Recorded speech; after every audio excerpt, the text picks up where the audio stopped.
doit mettre sur pied et dans un état de droit, il y a une justice indépendante.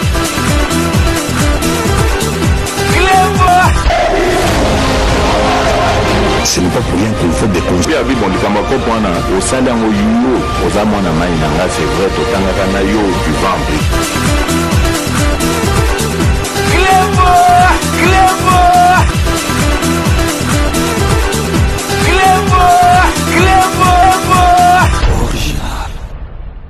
Salut et bienvenue sur Cléwa Original. Merci de votre fidélité. 5 minutes avec César Ngadi. Tout le monde est d'accord et il en restera ainsi pendant très longtemps. 5 minutes à l'élo, toko beta CT, tozali kaka na sujet moko, o toko développer na bino, toko kotse na bino biloka mike na kati pour le lobo comprendre tant que ça bino na 5 minutes que makambo nyoso tout présent de la République abanda ki koloba pe azali koloba eko salema. Dans cette optique, je signale qu'au cours de cette année 2020, notre pays vient de formaliser la reprise de la coopération militaire avec les États-Unis d'Amérique, matérialisée par la signature d'un mémorandum d'entente. Dans le même ordre d'idées, j'annonce la création d'une école de guerre en République démocratique du Congo l'année prochaine.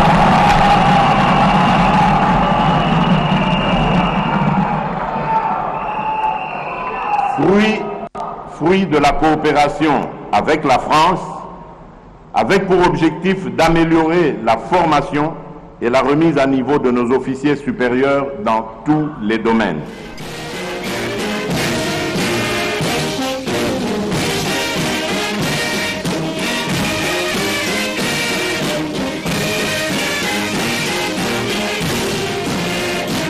Monsieur le Président de la République démocratique du Congo, chef de l'État et commandant suprême des forces armées, Excellence, le détachement d'honneur Interforce est rangé pour vous accueillir et vous rendre les honneurs à l'occasion de la cérémonie marquant la festation de la première promotion de l'école de guerre de Kinshasa.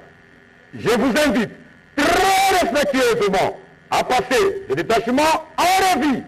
Les commandants de détachement, les colonels d'aviation, diplômés d'état-major, Malemba Mbedine.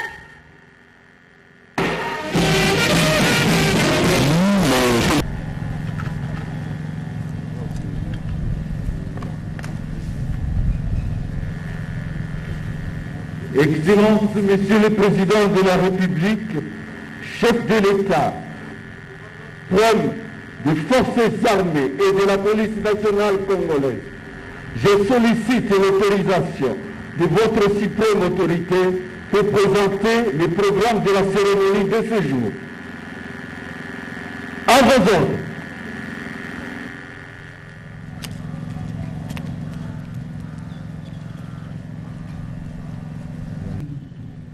De ce qui précède, je passe à la proclamation des résultats des lauréats par catégorie de grades, tout en invitant très respectueusement son Excellence, Monsieur le Président de la République, commandant suprême des forces armées et de la police nationale congolaise, à bien vouloir prendre place pour la remise des brevets et ainsi aux lauréats et les cadeaux aux premiers de la promotion.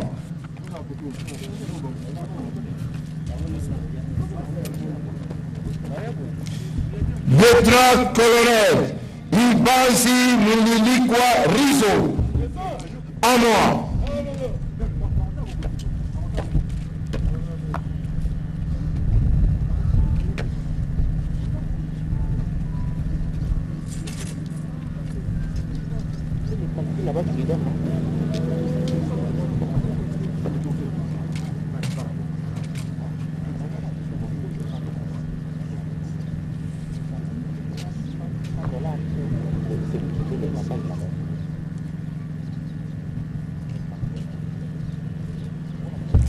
Lieutenant-colonel Kassongo Lungula Mathieu, à moi.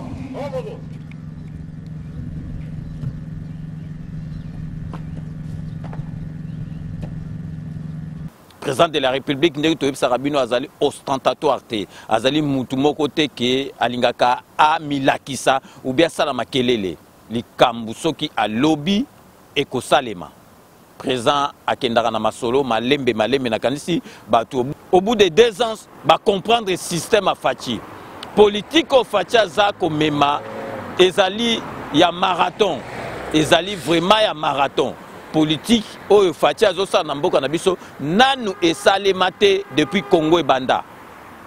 Donc yebaka ke bakoboma yo te yebaka ke bakopekisa yo koleka na télévision nationale te yebaka ke bakopekisa yo critiquer te et puis boyeba ke Félix Antoine Tshisekedi alingaka bato bayebisaka ye vérité et la cité que kofinga te yango bomona akosa liberté d'expression na mboka na biso ezalaki te mais bato mususu omoni ba confondaki liberté d'expression na libertinage boyeba esika basuka Félix Antoine Tshisekedi fachi béton boyebi tango azosala azotambola zui pouvoir azotambola po na kolakisa bato ke ye mutu akomi na pouvoir po na kwassoir makambo na ye bato ba comprendre ke oyo liboso azalaki eza ndenge moko te na président na biso président de la République tango alobaki ke aye po adeboulonner système ya Kanambe alobaki aye po adeboulonner système ya Kanambe nakanisi bato mususu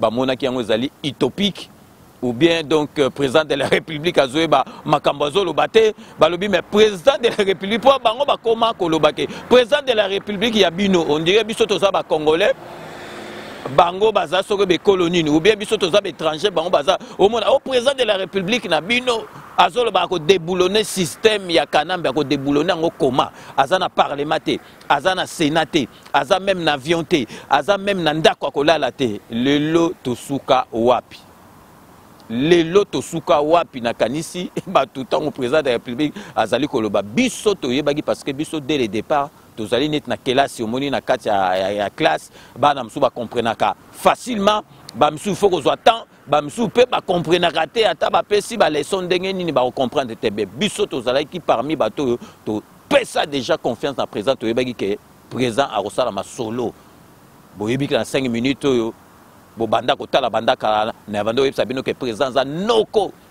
aza la musique azali noko azali mwana kini donc akosala masolo donc vraiment ekosala na kanisi bozomona donc président de la République ndenge bozomona na kama image ndenge adriba FCC tobisaki bino ke président de la République ayaki na système ya les corbeaux et les renards omoni soko koti na ndako avant banda kosala makele lobi okoti esika mo il faut yeba ba kwenyo surtout président tanga zui pouvoir pour à comprendre masolo tout ako yakaka mbala moko te obi ke politique babomaka nango Lumumba kufa Kasavu kufa donc politique babomaka nango président tanga ye grand esprit noko donc akoko yangulu mate donc aye il faut à comprendre système nini Kanambe atambolaka à comprendre président oya Rwanda ba contre-temps na ba S eza makambo nango eza ndenge nini il fallait qu'on soit temps donc ye azali mutu moko akendaka malembe mais sûrement donc aye il faut atala ba masolo tout wana nyoso tout pour comprendre que ndenge nini akokumbela masolo mais batu baba ndoko lobani ba qualification oyo baba ndoko loba o président ticket président moko donc sans pouvoir Kanambe muta dirigeant mboka lelo tosuka wapi lelo tosuka wapi président de la République alobaki ako déboulonner système oya Kanambe mais sikoyo bato babando monango netili seki mais lelo makambutu et salemi toko mekatolek sabino botala extrêmement président de la République alobaki atang ayaki na Londres tozalaki wana alobi ke bato nyoso tu bazawana bazali po na ye mutachaki bango mais oya kolanda masolo na yete Bic rouge batu basekaki bamonaki yango netili seki bomoni lelo tosuka wapi na masolo tout président de la République aloba tozo tie la bino extrait bolanda donc 5 minutes avec César Ngadi on revient tout de suite Marcelo Kongai na boki pona kabino ezali que ngai na komi na pouvoir wana na volonté ya peuple na ngai na nzambe oya kela ngai na komi nesika wana la volonté ya moto oyo nzambakela te. Donc mission na ngai ekozala ya koservir d'abord mon peuple oyo nyonso akotelema na nzela na ngai, surtout soki azali ministre oyo ngai nanomaki kombo na ye Bic Rouge.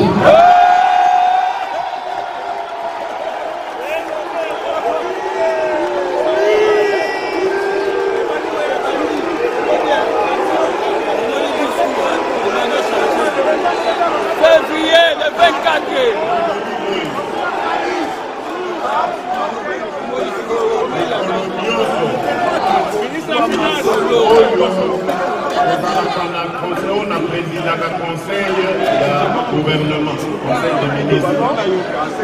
Les coloniaux, la communication personnelle de Nangaï, la Zanga Kapoï, la ministre n'a pas sauté, le premier ministre, la ministre Azuka,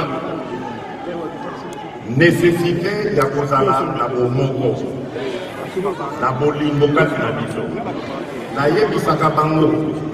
Bokanga Matoi, surtout bino bandeko na biso ya FCC. Na yebi ke ba signer ça bino ba papier ndenge boza wana.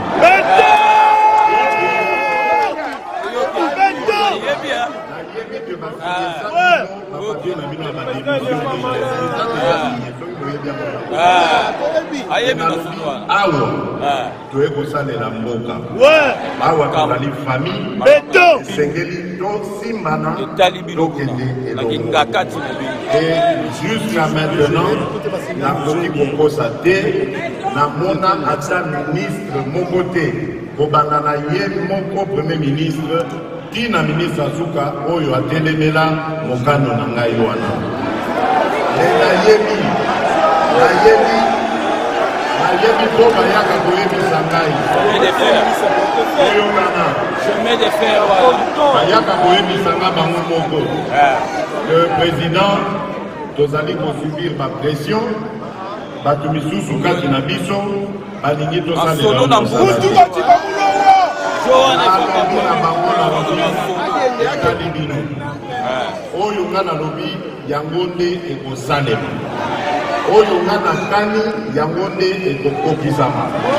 Congolais apesi ngai mission nsima ya mbula mitano Congolais akoya kotuna ngai nde bilan akotuna bino te yango wana nalobi oyo akolanda mbeko na ngai te aprefera na ndo ya famille politique na ye kombo na ye Bikiru. Bino Morobo Itolanda, nakanisi les images ont parlé d'elles-mêmes. Bomoni toye bisaki bino biso to bandai ko répéter les bino. Présentant ayaki ezalaki système les corbeaux et les renards. Il faut atalana no makambo et puis donc ayebaki ke masolo okena ndenge wana tanga ye donc les corbeaux et les renards donc flatterie na ndenge moko otia muto en confiance. Donc ayeboye tangu kanambe azo sakana osa neta sekana fromage koi Fati beto baki fromage a changé esprit à cause esprit à la musique à bomona ndengi masolo et kenda donc ti le bozo mona ndengi masolo kenda nazo la sabino subota la que président de la République à lobby azana eloko wana a se trompera rarement azana na kamo eloko wana izalaka na ye na kati nzoto na yeso ka ye Monica mutu pour la première fois à comprendre Joe il faut remémorer bo Joe Atimba, Joe Mbendre, il faut que naïbo. Donc tant à mona kanambe déjà ibka mutoyo na okumbele boye yazo kansa soki boye. Na tchela bino boka bino mo né président de la République. Alors bah que soka mona ina mutuka pour la première fois à comprendre déjà. À comprendre déjà muto il faut na kumbele bo parce que muto azaboy a se trompa rarement. Bino mo boka né président de la République a expliqué idéologie na ye donc philosophie na ye ndenge sala. Et moi surtout ce que j'ai comme je dirais, donc, c'est de vite connaître les gens. Quand je connais une personne, j'essaye vraiment de mieux la connaître, de savoir qu'est-ce qui lui plaît, qu'est-ce qui lui plaît pas. Enfin, j'ai toujours eu ce don-là, de très bien connaître les gens. C'est pour ça que beaucoup pensent que je me fais avoir, mais en réalité, non. Parce que même quand quelqu'un pense qu'il est plus malin, oui, moi, je sais qu'il pense ça et je sais à quel moment il va déchanter, quoi. Donc voilà, donc je me trompe rarement, mais voilà, c'est un peu ça. Bolandi Binomoko, président de la République, a expliqué, pour comprendre ce que président de la République n'est fonctionnaire. Président de la République a kendara malembe. Alobaki awa akokende gocha siège na kacha est. Bato belé alobaki boy akokende ta ok. D'autant akenda batu eloko olobezala gite. Oh président soki abimisi kapendite, abimisi ba prisonnier te kapendi asala yango tokondima. Mais siko to suka wapi. Donc étape nyoso tout contre-temps, il y a le président de la République à Longola. Mais tant qu'il y a lobby, à l'obération et l'oromoroté. Tant qu'il y a lobby, à l'obération et l'oromoroté, tant qu'on bête à Kamasasi, Masolo et quoi. Il y a un appel dans l'obara, on a poto, biso, toyebi Masola combat. Parce que tout Zalaki n'a qu'à combat, il y a France. Moutumora Ochako, tout doute à Zalité, bateau, balagisa, ba combattant, ba foula, ba combattre, Zali, Ngaï César, Ngaï, grand prêtre, Roger Bongos, Adi Londolé. Donc tozalaki wana nakacha combat toyebi bita komba ba misusu bazwa donc train en marche donc zaneti train zokende na nzela Panama donc yozaki na gare du Nord ogo beta masolo ya Châtelet avant comment il faut ba betelo en biso tozalaki nakacha masolo donc yana tozali koloba combat ezali lisusu combat ndenga kalate ya Kabila dégage combat ya kalezalaki parce que muto azaki na likolo azaki étranger to bandako bunda po alongwa. Le lot mouta commis en tête Yamboka Nabiso Azali, fruit à combat. Donc Azali combattant numéro 1. Donc il faut tout CP la Ketozur, combattant a commis président de la République. Donc Ezala qui po donc na Kanambe alongo na pouvoir yangona ngana félicitara donc ba combattant neti ba Martin Sali, ba Pacheli Mikobi, Pierrot Itela, Lucien Gando. Donc, pour ne citer que ces quatre-là, comprennent vraiment que le combat est allé à Ndeng Moussous. Combat et comment il y a des revendications. Tout le monde présent, tous les Kenge, le but est que donc combat est ici là. Tout le but combat est comme une forme Moussous. Parce que awa na France, c'est un pays développé, bazalara bien, mais basiveraka ko combattant bazalara tout le monde ba gilet jaune. Mais et comme il y a Ndeng Moussous, que vous avez que combat, il y a Kabila dégage Ndeng Zalaki. Parce que bateau batikali na Kabila dégage au pays za occupé donc wana ils allaient combat bango mo ba yebi eloko ni bazo sala et combi donc combat moko ya intérêt personnel ou bien combat moko ya ba buzz ou bien ndenge plutôt remarquer bateau bazo sala combat sikoyo la plupart ba yena bango kaka lobby balingi kozwa boye ba ke bozwa lu pemba ndenge kombe za kalate boye ba ke bozwa lu pemba ndenge kombe za kalate neto mona ba Rex Kazadi ndenge bazali kana ba lu pemba ti lelo ba comprendre ma solo ndenge mususu mais combat eza susu neta kalate lelo to la sabino ba image bo mona ke RCK ezalaki plateforme ba combattant lelo comme parti politique avec son président Martin Sali donc bango ba comprendre ba zongi na mboka bazo sala bilanga po ba liesa ezaka ate ke soko zalaki combattant il faut ba peso poste non ozali na ba makambeze belendenge nini ya ko développer mboka na ya ko aider mboka na tozolo ka samino image RCK ndenge ba osala bilanga na bango donc ndenge ba osala bilanga vraiment ya ba produit moko vivrier po na ko pesa na bana mboka balia restez connectés sur Club Original à tout de suite. Moi impression na yo ma ko pesa biso ata 2 mois 3 mois poto to ko yo kapé impression na yo biso tozana ngai comme na ngai Michel Tungasu bon oza site na biso ya tosala na mokali mais toza na souci mo impression que ezali ke ba tu bazo teka ba terrain awa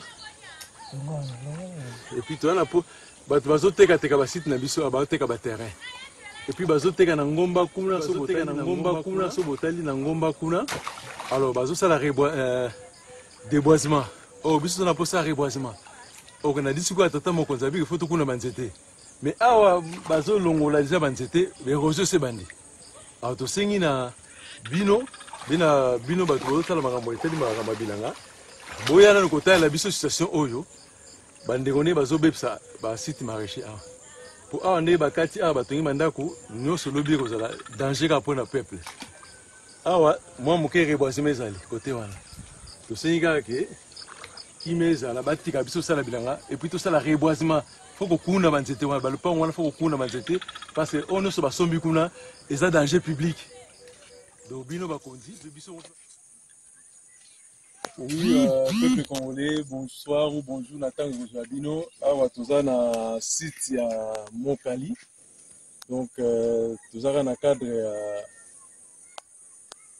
kosala misala ya bilanga ndenge mokonzi alobaki ke totonga mboka biso na cadre ya RCK nga nazali Michel Tungasu na cadre ya RCK donc toyaki po topesa maboko mpe na makambo etali makambo ya bilanga donc oyo toza na site ya Mokali mama Blandine azalaki na site ya donc toza na bandeko awa toyaki mosala donc en tout cas voilà mosala tozosala on fait appel à tout le monde tozonga ya kotonga mboka mpe tolesa pepe na biso na mosala oyo etali mosala ya bilanga en tout cas courage na mbala nsima be na mbala koya en tout cas bana mai boya tokutana mpona kotonga mboka mpe mpona tosala misala ya bilanga mpona kolesa population na biso oyo eza site ya Mokali mama Blandine azalaki na Nitende na site ya Mokali awa donc voilà eza suite ka ya cadre de mokonzi mboka alobaki toya totonga mboka ingeta la lutte continue. Bolandi Binomoko, donc RCK, ils allaient exemple à suivre. Donc, na président Bango Martin Sali, na vice-président na Benke, donc la dame de fer, donc Bazako Sala Moussala au Penza ke ba combattant. Bon mona ke ba combattant mayele ba comprena parce que pe ba yebi masola combat. Bon moni bango mo ba kena kisasa bazo sala bilanga po na ko aider population balia malamu. Donc tolingo yebsa po bon mona ka makambo ezali ko kene malamu bo yebi 2021. Président na biso tango zuka pouvoir mbala moko deuxième vice-président premier vice-président sikoyo nde tozolo ba mona 2021 azali président en exercice ya Union africaine donc ezakutu jeté banda ba période Mobutu ezalaki donc kanamba sala 18 ba pesa ya ta poste moko te na Union africaine donc ya ika mbala moko ju et puis tozali ko signaler bino na 2023 tozali ko signaler bino na soka sisi présidence na ya Union africaine mbala moko a kotisu na kati ya masolo a kotisu so komi président ya communauté économique de pays d'Afrique centrale donc o ba bengi CEEAC donc na moment oyo mutu azali président azali Sassou Nguesso mais ba moni mutu mususu te donc mutu mususu aza na Lupemba azate ba tunaki président de la République apesi accord na yeke bon eza problème te pour nasima makolo donc Afrique centrale mobimba et koma na maboko ya président de la République donc po bomona kaka ke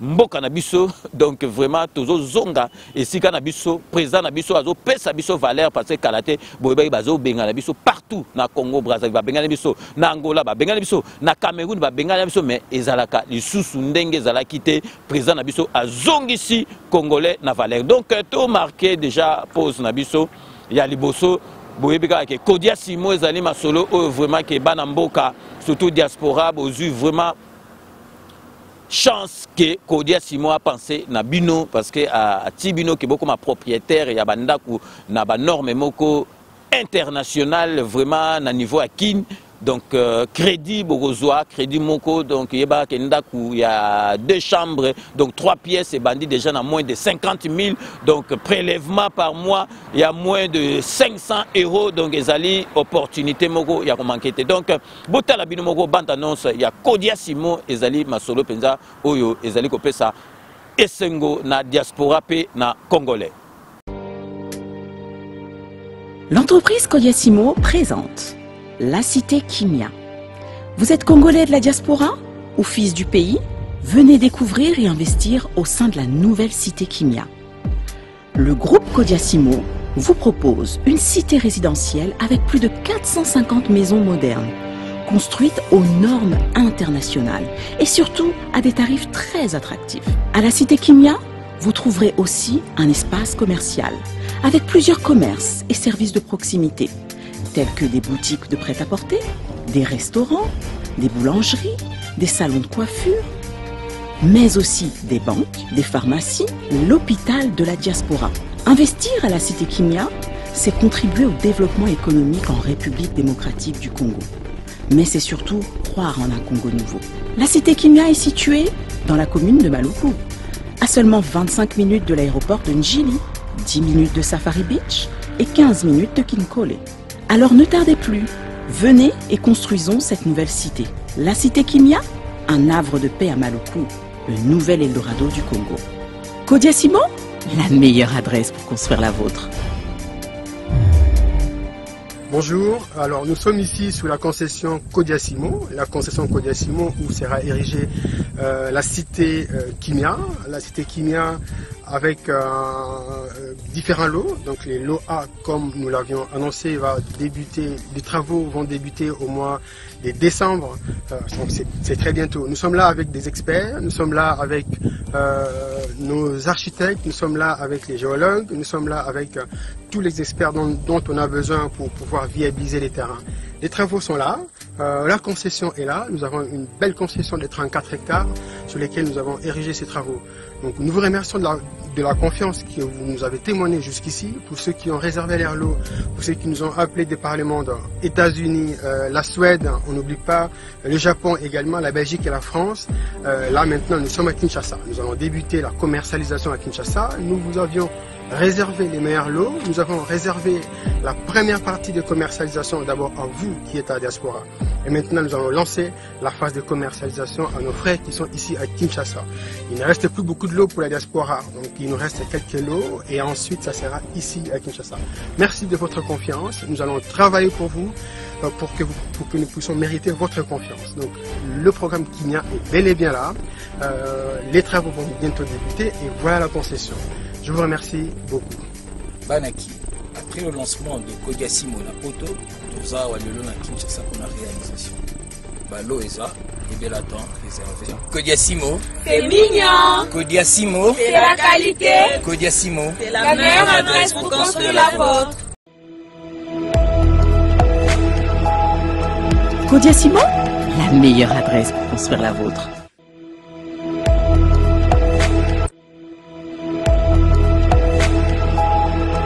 Kodiasimo, la meilleure adresse pour construire la vôtre. Donc, dès que président Nabiso, ceux qui assistent Makambo, il y a président, il y a Union africaine, à Kokoma, président, il y a communauté économique des États d'Afrique centrale. Donc, 2021, si Masolo, je suis dans Masolo, ils allaient jeter, Mboka Nabiso, ils allaient vraiment changer monique naïb sabino parce que ba chiffre o ebo constater que bogoyo kango pas batu mususu ezaka na 5 minutes. Donc na 18 ans ya Kanambe réserve na biso donc tant au fatia aux pouvoir a coûté 850 millions de dollars américains. Donc na 18 ans ya Kanambe.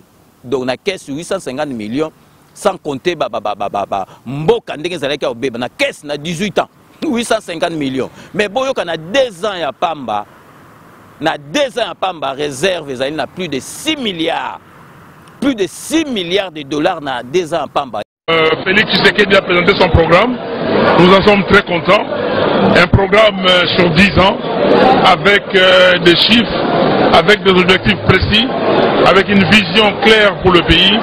Et nous sommes très flattés. Il y a un FMI, Fonds monétaire international, et possibilité de confiance et accompagner biso na makambu nyoso tu auto lingi donc bazo ça se boye ça biso ka eloko ni bolingi bakopesa parce que tant kala na lera Kanambe yo ça FMI oro yebise masolo ya Congo mais nakasi konza FMI wana nakasi botuna gouverneur oyo ya banque centrale o siko mama na biso oyo akomi wana yetango zaki na FMI abike soki ba lobika makamba Congo donc bako soyo na litoi donc parce que tozaki client moko insolvable client moko douté mais siko FMI ezo accompagner biso na masolo nyo surtout parce que avant donc ezani tikaka FMI za banque ya ba pays tout au monde banque ezani tibiso siko ba particulier donc banque yo soza masolo zo solar bien na banque na OTS ba def solar.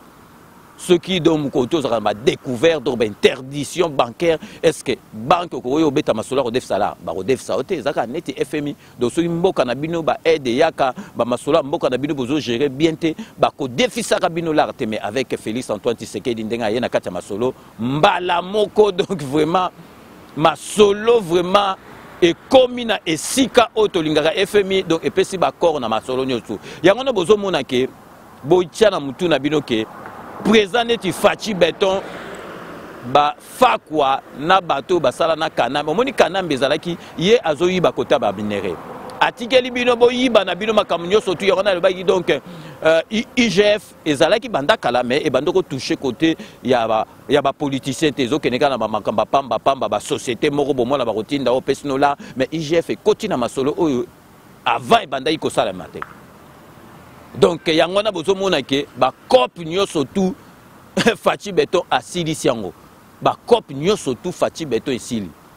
cop oyo ya école fictive et sili enseignant fictif ezali sous-souté donc cop oyo donc na niveau à douane donc ozo dédouaner biloko ozo futate ezali sous-souté cop oyo tu ya ba minéré ozo bimsa minéré ezali sous-souté cop onyo surtout o soki ya ndenge nini ezalaka sous-souté cop nyo surtout et sila donc comme pensa que donc makambo ya normal donc bateau babando ça ce ko cop wana est-ce que bango pensa bakoki kolinga président de la République bakoki kolinga ya tamukete parce que bazalaki na liberté moko yango nozomona ke bakomaki donc presque kosala to bakutu presque été bakomaki kosala idolâtrie na kanambe parce que batikelaki bango ba liberté moko ya koyiba botala kaka ba fakwa oyo IGF ezali kokanga yo kaka ba montant eza ba 5000 te ebandaka na 10 millions 20 millions 50 millions. Donc, botala à lire wana soki président de la République ayarate na lire masolo e bandoro kende. Est-ce que mboka na biso tongo récupérons les sous? Tongo ko récupérons les sous. Donc, cop ezalaki na niveau nyonso tout. Donc, siko ba cop nyonso tout président de la République à la lisiango.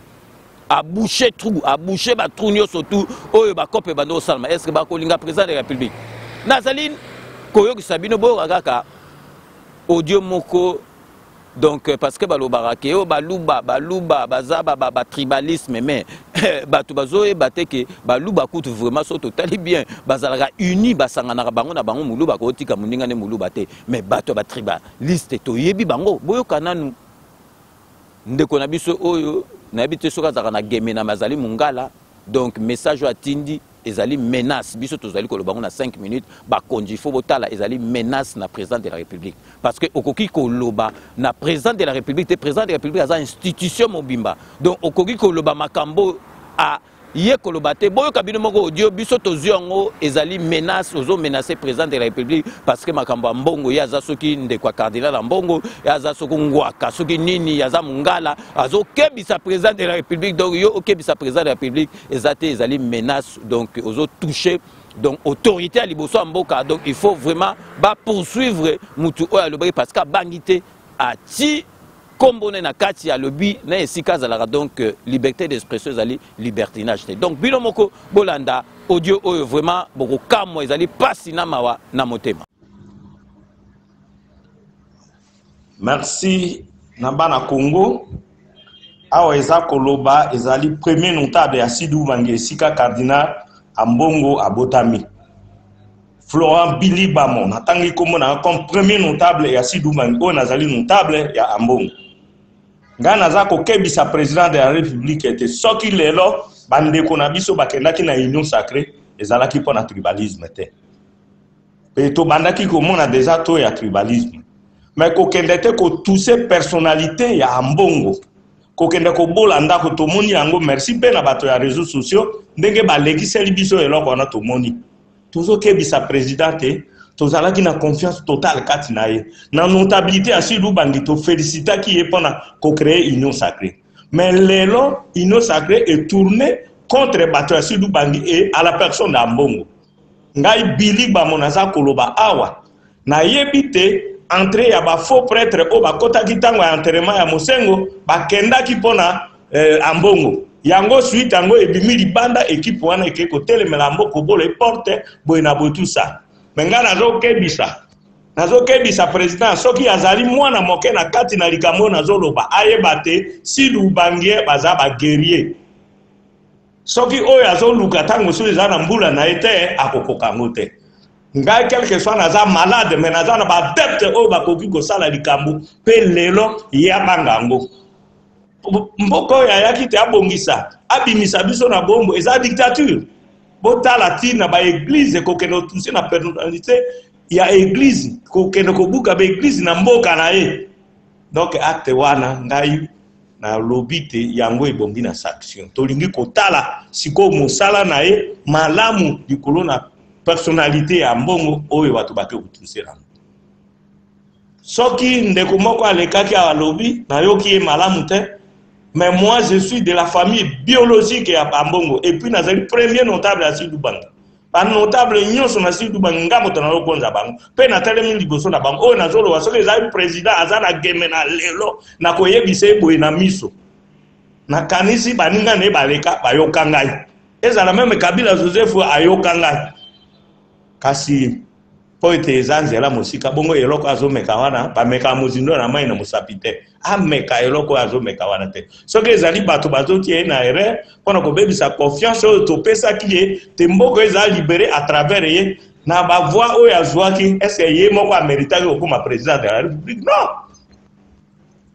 mais lelo soki topesi confiance ete abimisi biso na bumbu tokenda sikoyo na développement mboka tobanda esu bafutilité kokende te kotouche personnalité ya nzambe yango nga nazwi déclaration koloba na bana silubangi soki bozalaki na boyokani te tobanda koyokana mpo mabe yango wana ebandi kolanda biso toyokana Grand Équateur mobimba toyokana tosenga na premier notable ya Grand Équateur azwa likambo na maboko mpo tozomona ke yebe aza pembeni na ye kuna mais soki aza pembeni na ye kuna ebandi na ye boye wana kotomote ambongo aza makila na yo premier notable ya Grand Équateur oyo ka eloko oyo premier notable ya province no ya Sidu Bangi alobi biso bana kuna tovandi tozozela batuse ye bongo totala eloko ni ekoleka mwa moke naza nango mpona koyebisa bino bakongolais koyeba te bino moko bobungi te etumba ya 80 jours na kati ya Lubumbashi na Shaba esilisa yango eza bangbaka mais soki boyebi yango te tozali préparer déjà à conséquence pour toyebi ke mokili oyo toza na ntina nango te mwa moke naza nango yango wana me nazokebisa président abenda matoi ya bato wana noki mpe totala te aprendre sanction mpo na likambo wana tokobetele maboko mais soki yango te linzaka ezwa mbongo te libanga babwakaki etuse ya mbongo te so etuse nde communauté ya mbongo mobimba bongo tokotala merci.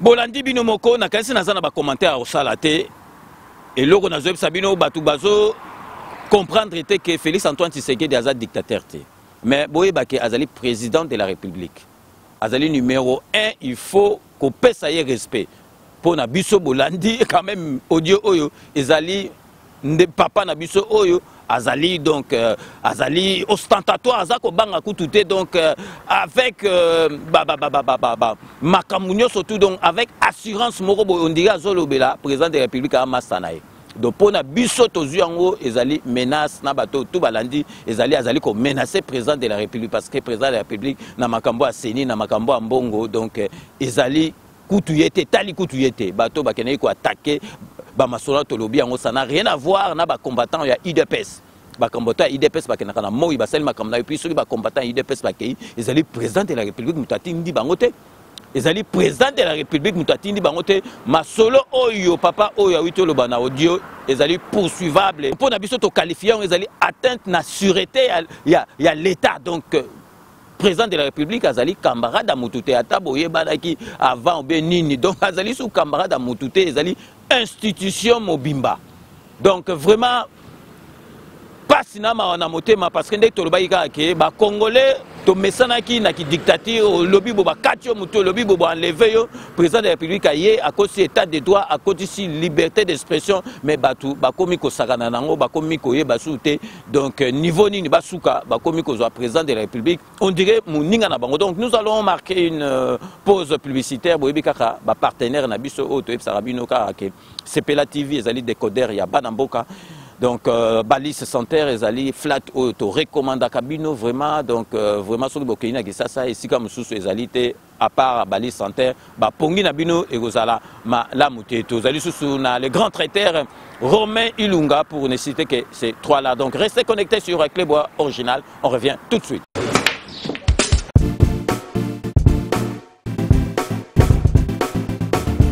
Noël n'a commis. Oh, vous commis déjà? N'a commis déjà. Vous en avez vos frères? Ah ouais, c'est bon. Ah, n'a pas soyé. Boyana Bali Center, 7e rue. Ah bon? Monsieur. Bon frère, ce comme on a limité, hein, autour de l'avenue. Avenue Tropique. Voilà, avenue Tropique. Tout ça, on a toujours mis billard, quoi.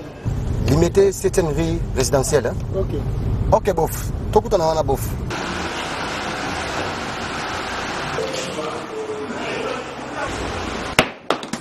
Oh, ma petite sœur, ça va?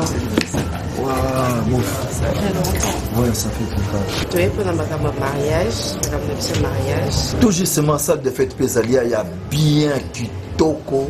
Ok. Hein?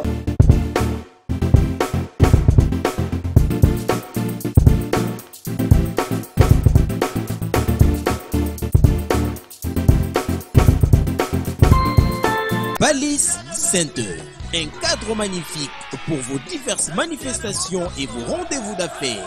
Un restaurant avec menu diversifié à votre convenance. Cuisine africaine, cuisine européenne, cuisine américaine et continentale. Un salle de banquet de luxe avec plus de 400 places assises pour un mariage de rêve. Collation, anniversaire, conférences, réunions de services et diverses manifestations. Balise Center. Nous disposons de studios médium, standard et des luxes à votre portée. Deux appartements de 1 et 2 chambres avec salon, cuisine et salle de bain. Et des 3 chambres, salle à manger, plus 2 salles de bain. Balise Center avec terrasse intérieure et extérieure, VIP, rien que pour vous.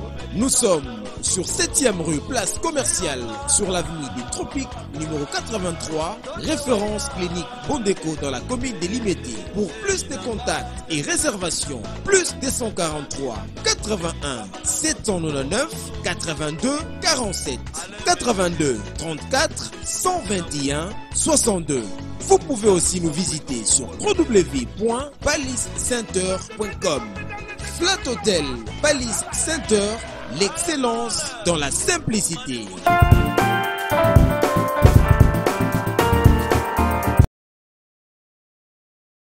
Sepela TV et yena makambu ya sika lisusu.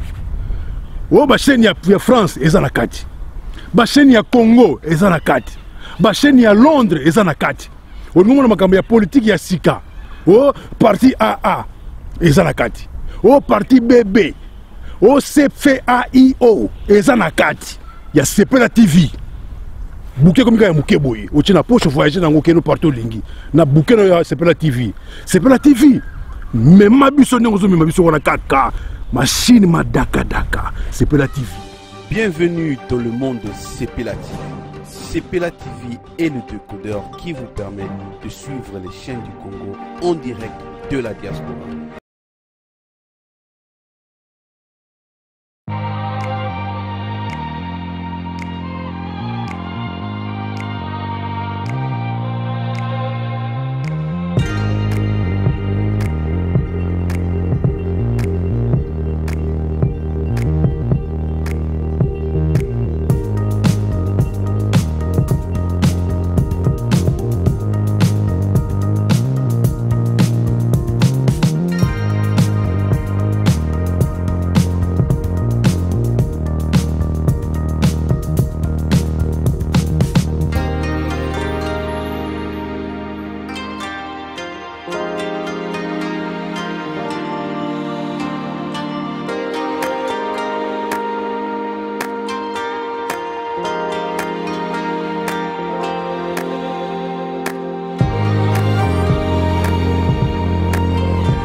Rome C20, service traiteur, organisateur d'événements, allant du cocktail en passant par les akouski et le traiteur qu'il faut.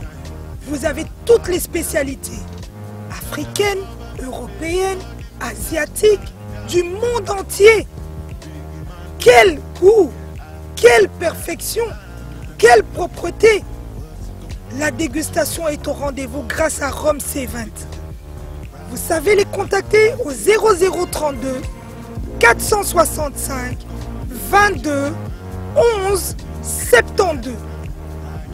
Rome C20, le meilleur dans son domaine.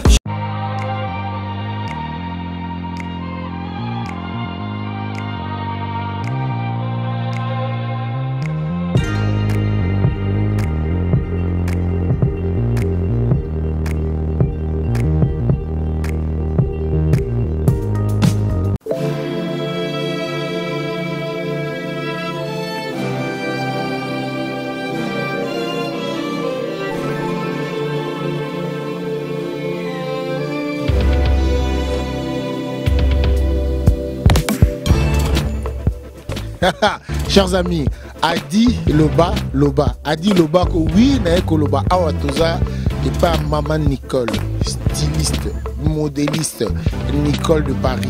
Nabina Oko Tongezali Awa, Toza et Loko Moro et Salama, ma baya Mibali. Ça dit non, tu veux qu'elle cambote. Mais Maman Nicole est mort styliste, modéliste, et Tamsuna, Bossane Loko Moussousou. Maman Nicole, bonjour. Bonjour papa. Dans les poutres, on a libéré un sac nango. Ana libana saki nango yango Nicole de Paris na 70 Anatole France. Nicole de Paris styliste modéliste. Na 2021 on a bimisi look yanga moko libaya ba garçon.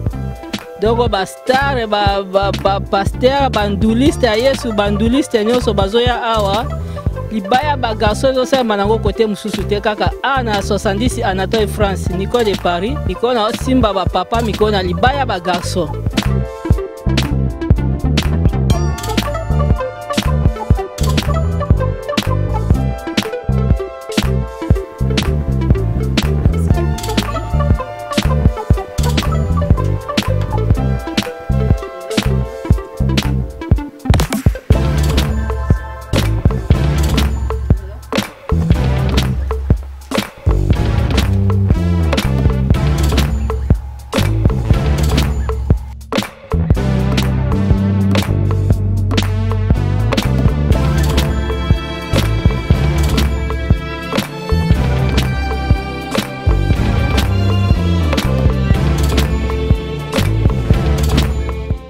Restaurant Galaxy Mambo, aux spécialités franco-africaines.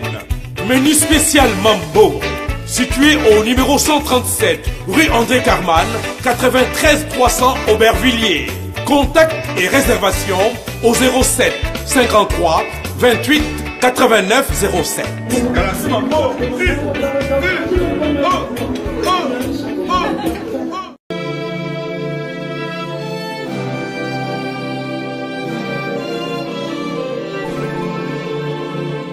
bientôt sur Cléboa Original et Tonga TV.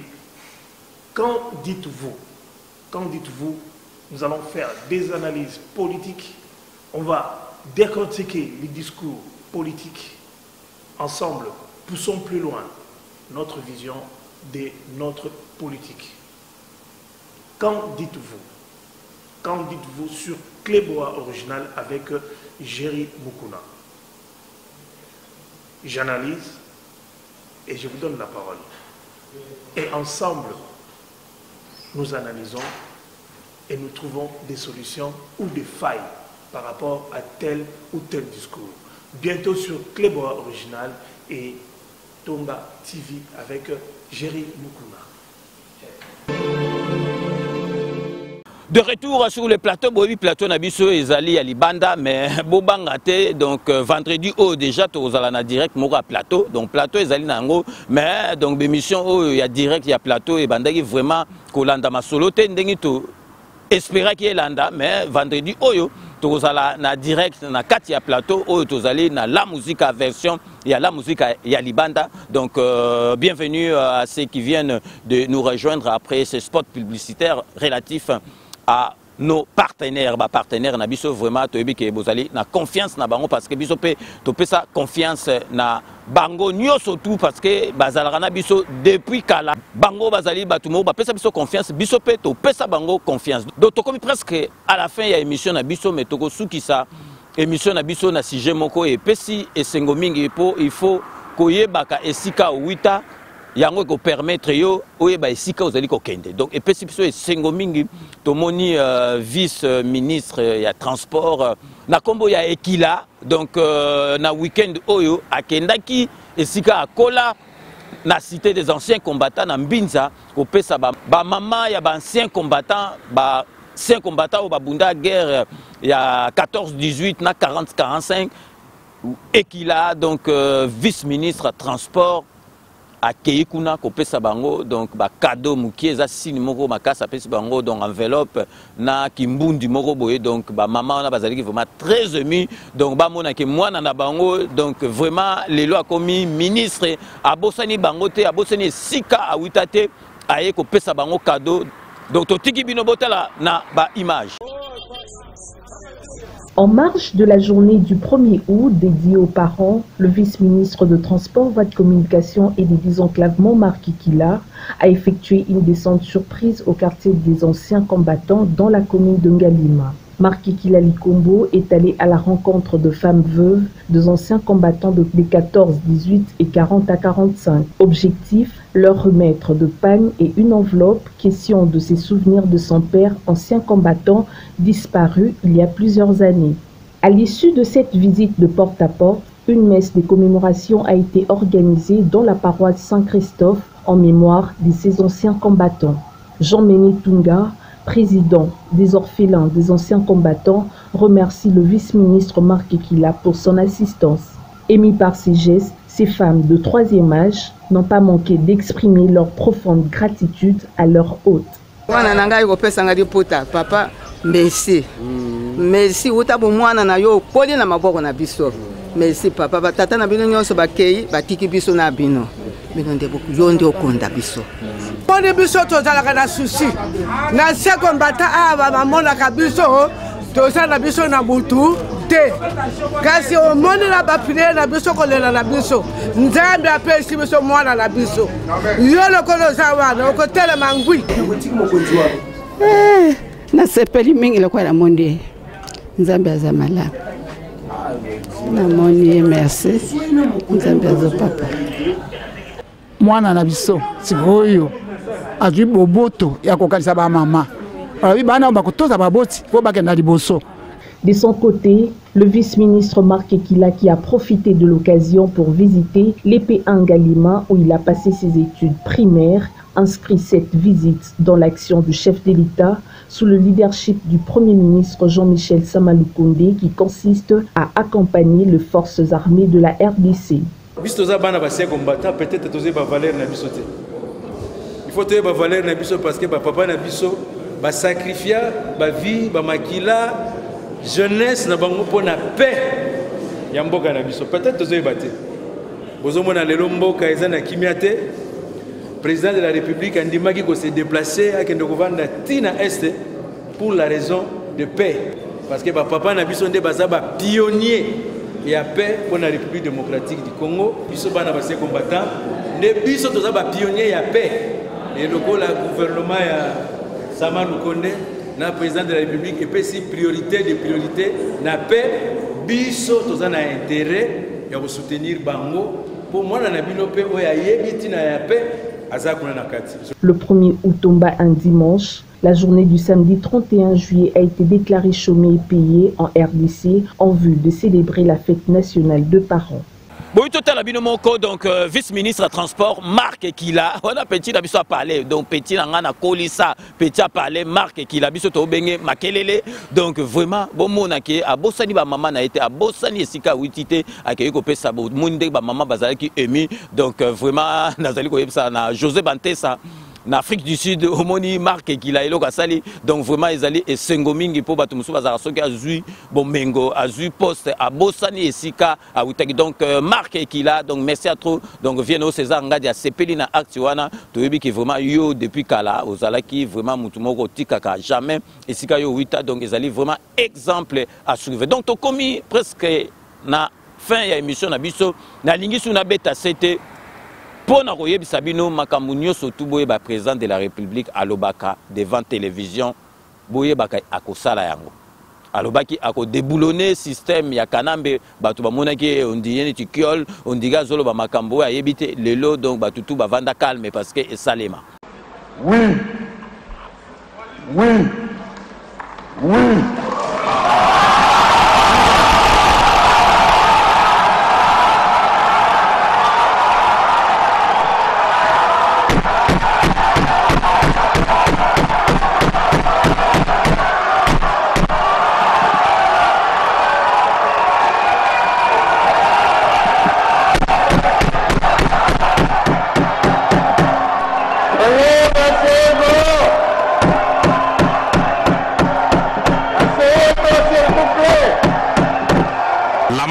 Urgent estampillé sur la farde chemise portée en bandoulière par le Premier ministre Ilunga Ilunkamba était prémonitoire d'une grande décision.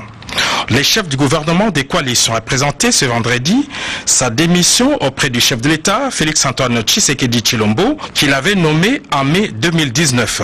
Déchargé de toute responsabilité, Sylvestre Ilunga Ilunkamba est sorti le main vide du bureau du président de la République et a fait lui-même l'annonce de sa démission. Vous connaissez comment a évolué la situation politique dans ce pays. Je ne vais pas épiloguer là-dessus. J'ai tiré en fin de compte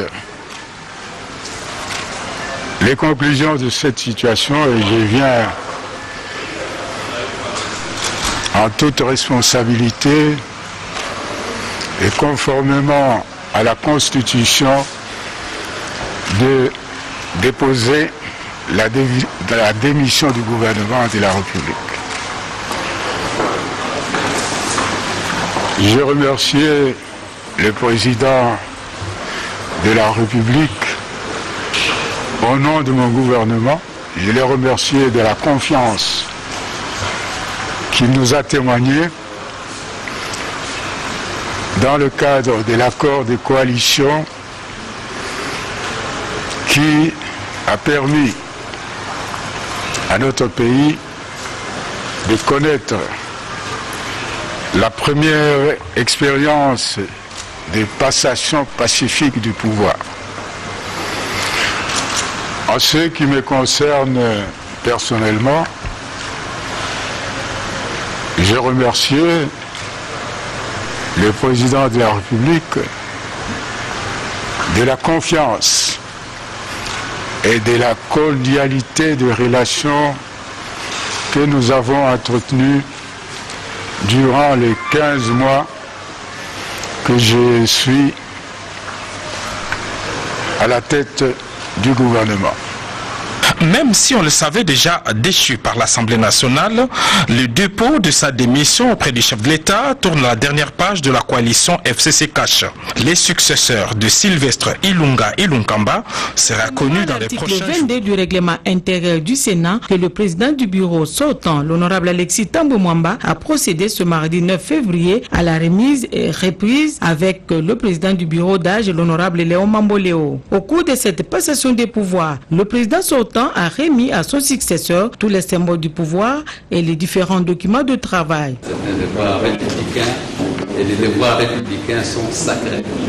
Symbole de nos attitudes, une écharpe de personne du ministre de la Société qui était dans l'ancienne série.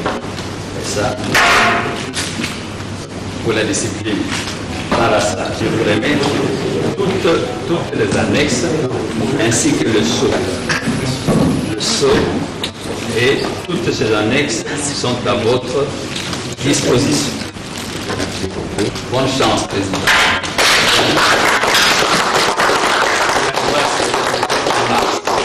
Le doyen d'âge, l'honorable Léon Mamboléo, a remercié son prédécesseur pour son bravoure, sa dynamique et son expérience dans la direction des séances plénières et surtout d'avoir assisté personnellement à cette manifestation. Juste après la remise et reprise, l'actuel président du Sénat, l'honorable Mamboléo, a pris possession de son bureau de travail. Cette cérémonie s'est déroulée en présence des membres du bureau sortant et des déshonorables sénateurs les moins âgés, de Monsieur le secrétaire général du Sénat et conseiller, les coordonnateurs du bureau d'études du Sénat.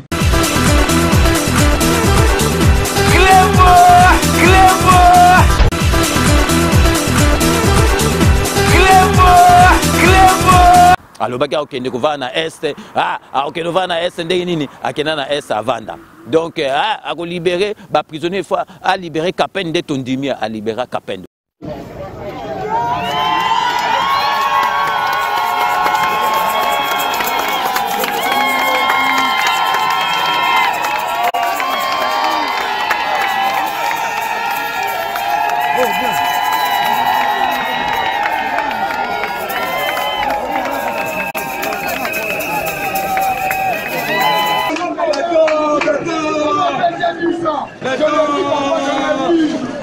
Le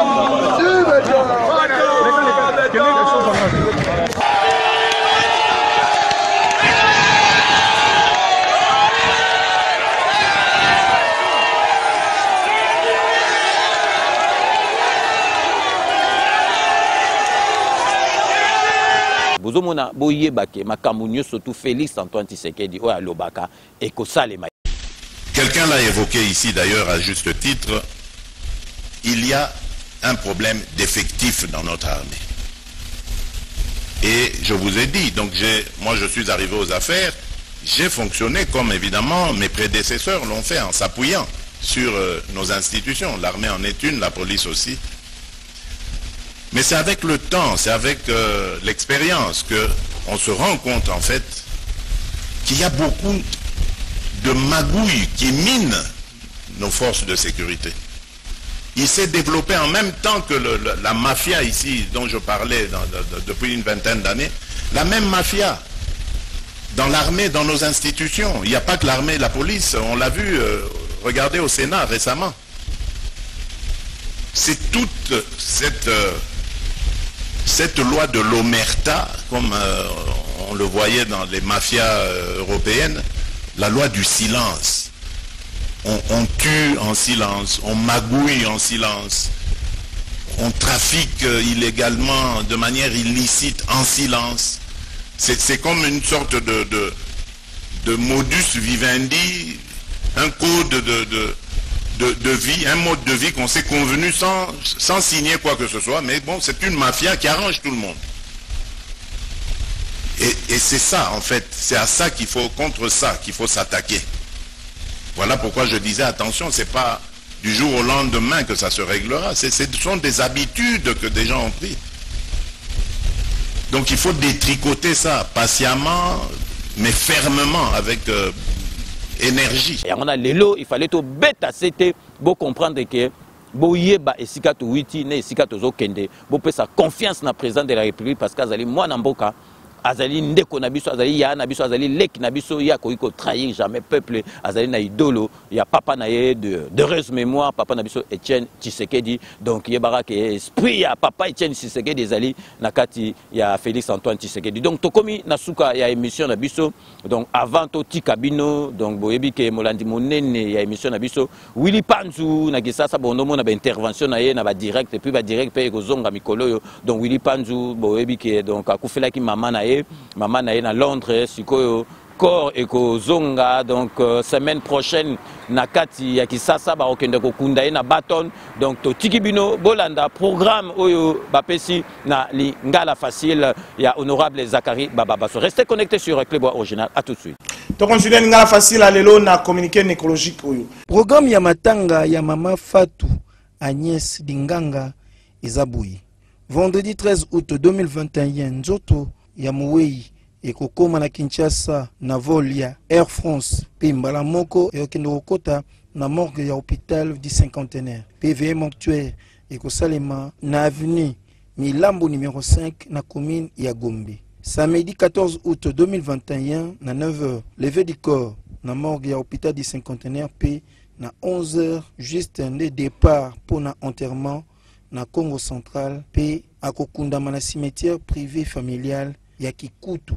Ben de consolation et Kozala na avenue Milambo numéro 5 quartier Sosimat en face ya clinique médecin de nuit. Communiqué oyo et comme la bato nyonso o bayebaki mama Fatou Agnès Dinganga. Pona yango honorable Zakari Bababaso azali ko présenter ba condoléances na ye na famille Mobimba. Willy Panzu donc et barara qui donc tozo partager vraiment pasinayo to ebi biso pe to ebi makamron ndenge sala maka mama na biso atiki biso donc e baraka Willy Panzu tozo kola donc génération ezo changer donc mama na biso atiki biso donc ezali pasi mais e baraka ezali kaka mokano et nzambe donc to sala tout to zo pe ba image poto la kisabino donc Willy Panzu une fois de plus équipe Mobimba ya Clébois Original to présenter vraiment ba condoléances na biso. Courage, to ebi ke ozaso plus fort que avant ezalaka boye ce qui maman qui atika ba puissance moko boye.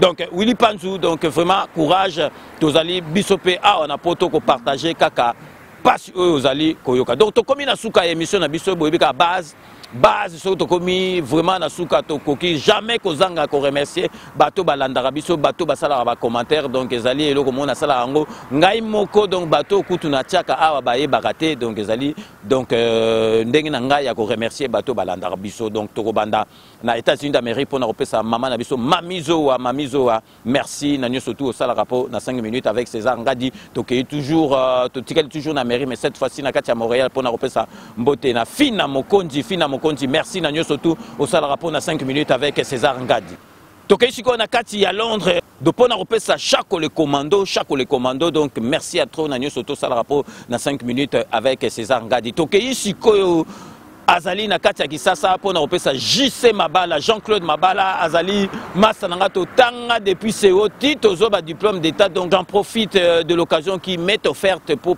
na pesa donc vraiment groupe Nabiso association Nabiso il y a anciens élèves il y a 24 novembre donc na monaki pesa préfet Nabiso Viemao tondo benge Viemao vie Moboko Amos Onjoko ba que no tala et donc vraiment ça la inga sengoming parce que tilelo azala kaka envie donc Zambe a batelier Viemao donc merci beaucoup na profiter pour na repesa ancien il y a 24 novembre donc bambote na bango donc Louis Blaise Londole LBL Jean-Claude Noseng Rita Bola Jean-Claude Kachala na ba misusu o na tangite bino nyoso tu na pesi bino ba mbote na bino e belé. Sikoto kei na kati ya nord ya France pour na repesa Roger Nzezalandu donc yebara ke vient na yo atatanga raote ozali na kati ya motema Roger Nzezalandu merci à trop na nyoso tu au sala rapport na 5 minutes avec César Ngadi tokei siko na kati ya Hollande pour na repesa mama na biso Alvins Timba merci na nyoso tu au sala rapport na 5 minutes avec César Ngadi tozongi awa na kati ya Paris pour na repesa Willy Sionga pe azali master et puis totanga na kati ya 24 novembre Willy Sionga, les grands producteurs, les seuls qui nous restent. Merci Nanyo surtout au sala rapport na 5 minutes avec César Ngadi. Si quand on repère Sambote donc na kanisaka e mingi parce que musala na e kufaki mais et sengo mingi musala na bango ezongi tozali ko pesa DJ Patron Alain Milandou, DJ Patron Alain Milandou, merci Nanyo Soto sala rapport na 5 minutes avec César Ngadi depuis na ba fête Nabino déjà donc vous aurez contact na yemoko DJ Patron Alain Milandou soka yendeng bayaka na mwasi na ye donc ils aura déjà fait ezali déjà yakobonga donc DJ Milandou ezali grand professionnel ya musala no merci pe Nanyo Soto sala rapport na 5 minutes avec César Ngadi. Tokopesa sikombote na les grands bijoutiers Jano Marcotte Sindano Jano Marcotte Shindano, merci Nanyo surtout au sala rapport na 5 minutes avec César Ngadi. Tokopé sapé mbote na les grands producteurs Malvin Bertin, na kati Saint-Denis Malvin Bertin donc merci à trop Nanyo surtout au sala rapport na 5 minutes avec César Ngadi. Tokobosa na te na kati Saint-Denis pour na repesa Mathéus Lussomba, merci donc Nanyo Soto sala rapport na 5 minutes parce que yo tika rabiso te aux alakana biso à chaque fois donc Mathéus Lussomba, merci à trop Nanyo Soto vraiment au salaka parce que olingaka vraiment biso yango no zalaka na biso siko tokei na kati ya Londres pour na repesa l'honorable Jean Moutala ba mbote ebele l'honorable Jean Moutala, merci vraiment na au salaka na groupe et puis na o Nanyo Soto au salaka na 5 minutes aux ali penza na motema et puis aux allez penser grand patriote ya Rosaranate Toko Soukisa vraiment na kanisi avant dernier Toko Soukisa wanate tokei toujours tokei na Scandinavie pour na repesa mbote Igue le béton na katia Suède de Toko pesa yo bambote belé parce que yo ba commentaire vraiment aux gens ça ba commentaire te Igue chef béton merci à trop Nanyo Soto sala rapport na 5 minutes avec César Ngadi Toko Soukisa na kat Espagne pour na repesa vrai chéri éternel vrai chéri Beloti Mavungu, vrai chéri, Beloti Mavungu, merci. Nanyo Soto sala rapport na 5 minutes avec César Ngadi. Donc, c'est ainsi que s'achève ces 5 minutes avec César Ngadi. Merci de l'avoir suivi. Cette émission a été réalisée par Willy Kunda. Nous allons nous retrouver avec grand plaisir dans 24 heures pour un nouveau numéro. D'ici là, portez-vous bien et à très bientôt. N'oubliez pas, tout le monde est d'accord et il en restera ainsi pendant très longtemps. Bobo Sonate, Kanambe, Akozwa, Masolo, Nambuchu, Penadikos. Je fais le serment que d'ici la fin de mon mandat, vous allez voir un Congo nouveau, un Congo fort, un Congo puissant et prospère, un Congo qui va parler de l'Afrique à travers le monde entier.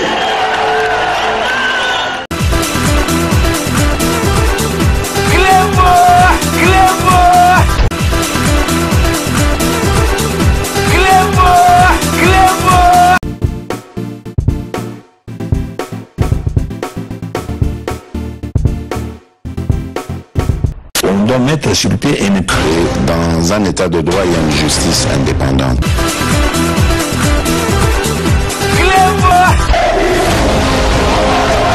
Ce n'est pas pour rien qu'il faut des conseils. C'est vrai,